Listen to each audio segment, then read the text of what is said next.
Welcome to my another blog. বন্ধুরা, আজকে এমন একটা জায়গায় আসছি, সো আপনাদের সাথে আসলে ব্যাপারটা শেয়ার করে না করে আর পারছি না। সো এই যে আমার পিছনে দেখতে আছেন, একটা পল্লী গ্রামে আসছি, এটার নাম হচ্ছে জসিম পল্লী গ্রাম। সো এই জায়গায় প্রিয় কবি জসিমউদ্দিনের অনেক স্মৃতি জড়িয়ে আছে। আপনারা দেখতে পাচ্ছেন পুরা পিছনে এত বড় একটা এরিয়া, বিল, এটাকে বিল বলি আমরা গ্রামের ভাষায়।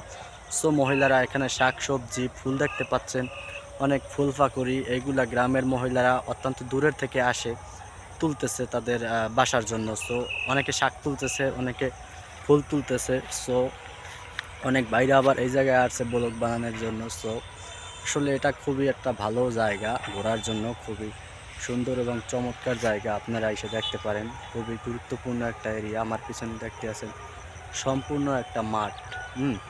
এই মাঠটা ঘোরার জন্য খুবই বিনোদন সহিত, এবং আপনারা দেখতে পাচ্ছেন পিছনে যেই এরিয়াটা আছে, ওই যে দুই ভাই দেখতে আছেন ব্লগ করতে আছে, এরা আসলে মূলত ফটোশ্যুট করার জন্য আসছে এবং ভিডিও করার জন্য আসছে।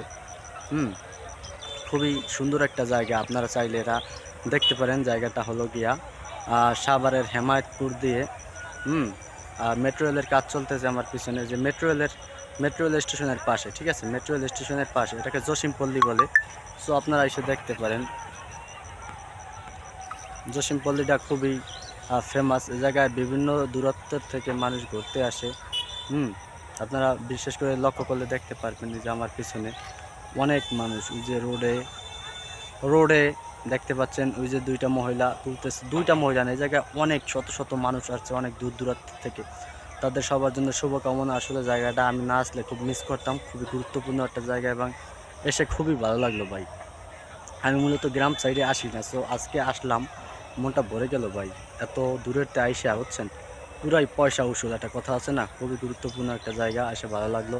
আপনারাও আসতে পারেন, আপনাদের সবার জন্য একটা শুভকামনা রইল। এসে দেখে যান, মন ভালো হয়ে যাবে। আপনজন নিয়ে আসেন, প্রিয়জনের জন্য শুভকামনা।